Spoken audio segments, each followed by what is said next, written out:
So if you have an interest in doing anything, you know, find out if anyone has ever got a popular video on that topic. All you have to do is make your video 1% better than theirs. And you can be the #1 result with a small channel. You're trying to grab a big audience right now.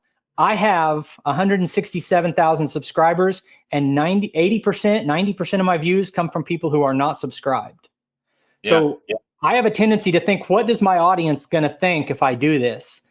It doesn't really matter. That your views don't come from your audience. I saw a thumbnail on YouTube that how to remove a tree stump naturally. The guy was pouring salt on a stump. It had over 1 million views. And so I just grabbed a bag of salt and I went out there. That video made $6,000. Hey, it's Brock here from Rock Hill Consulting, and I've got Thomas from the Harlan Project, and we're going to be doing a channel audit and some consulting today. So hopefully this provides value to anyone else watching the video. I've got some notes here that we can hit, but I guess first I want to continue finding out if you have any things that are pressing in your mind. You know, understanding, look, I'm still working full time.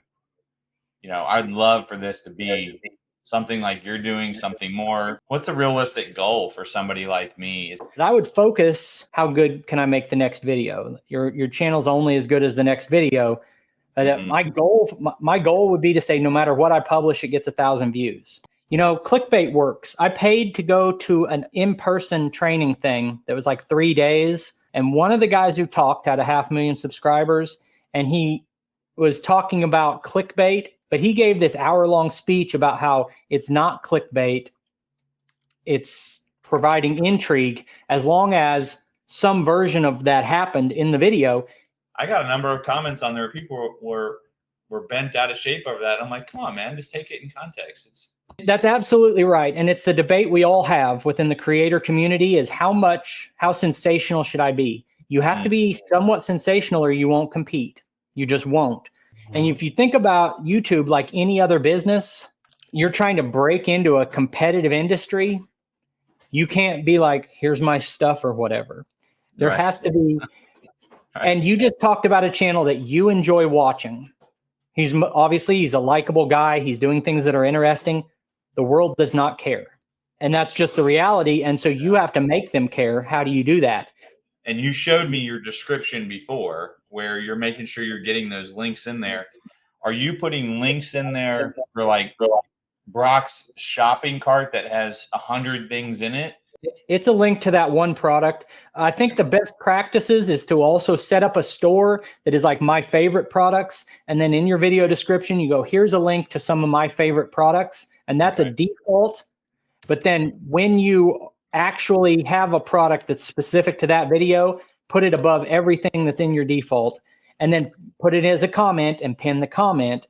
But what my other notes on that video was, because I'm an equipment guy, you didn't tell us the brand of the skid steer.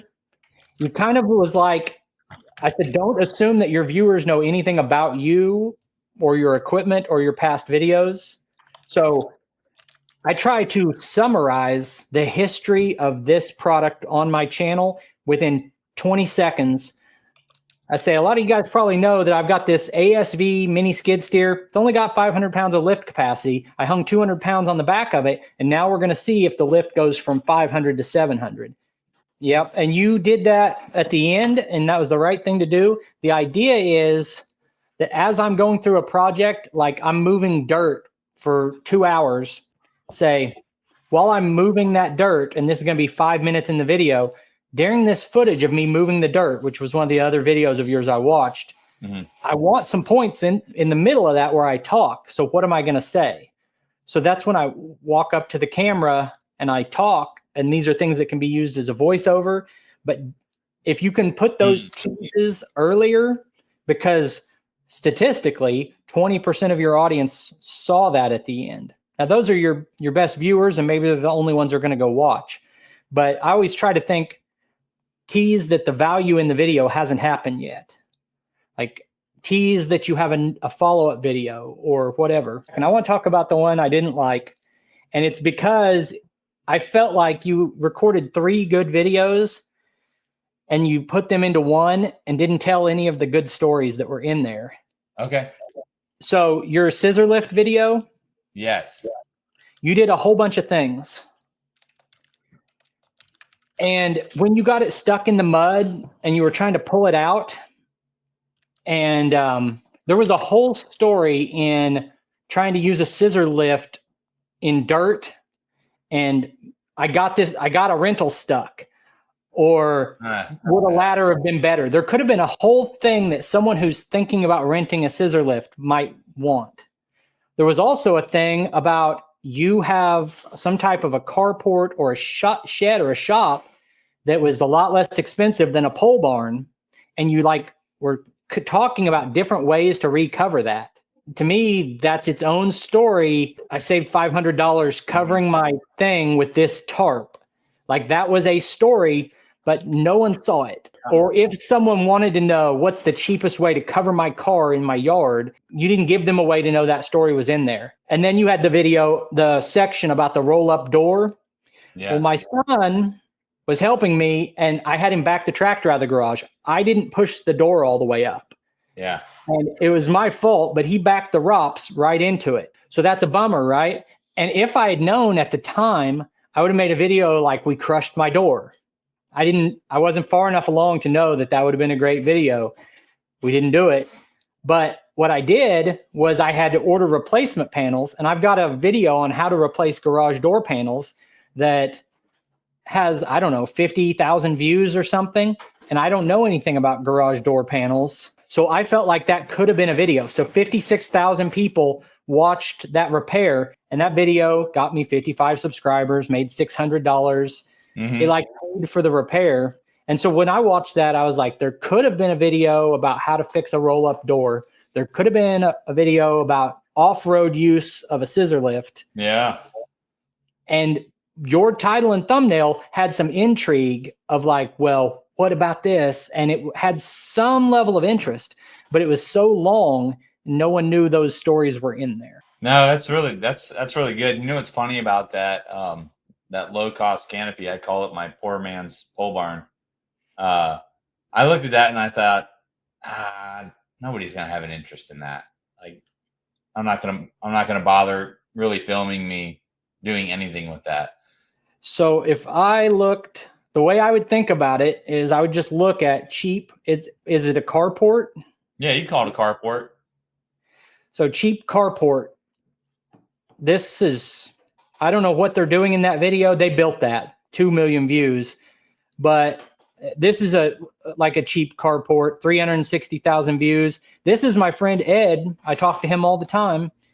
He got 227,000 views on a Harbor Freight cloth carport. Wow. And so if I'm messing with a carport, I think, am I doing anything different here? Can this save somebody money? Because a lot of people would love to have a fancy attached garage. They don't have any money. Right. Yeah. So people are looking for the cheapest way to this and the cheapest way to that. That could have been a story. And then the way you do it is you say, all of the cheap carport videos, who has one that's cloth or tarp covered like mine, and how did they package it? What was the title? What was the thumbnail? You research it, you watch their videos, and then you say, can I have one of the top 3 videos about cheap carports? What would I have to do to have one of the top 3 videos about cheap carports? Make bullet points, go through it. And like my Harbor Freight sandblaster thing, I didn't even understand how to use it, but I spent like 4 hours watching the videos on that sandblaster, studied it out, and I made a video that if you type in Harbor Freight sandblaster, so there's mine, but these are all high view videos on portable sandblasters. So if you have an interest in doing anything, find out if anyone has ever got a popular video on that topic. Yeah. All you have to do is make your video 1% better than theirs. Yeah. And you can be the #1 result with a small channel. When you are thinking about that 1% better, my thought is give the most information the quickest, and then show actual usage before and after. And it's all about keeping attention. So they're looking at title, thumbnail, and user satisfaction, which is defined as several different things in one. YouTube is trying to decide, did the viewer like this video? This is awesome. Thanks, Brock. This is such a cool opportunity, and I'm glad you're getting a lot of people reaching out to you. I would truly think it's a brilliant idea, and like anything, you'll figure out what even this is worth. I mean, it'll at some point it'll be supply and demand for you. So I recognize I was lucky to get up front here. And yeah, I think you can see where I felt like I wanted to go to the mentorship, because I think everything needs to be personalized. So if you guys think that what you just watched looks like it would be helpful, the contact information is in the video description if you'd like to sign up and work with me. Thanks for watching.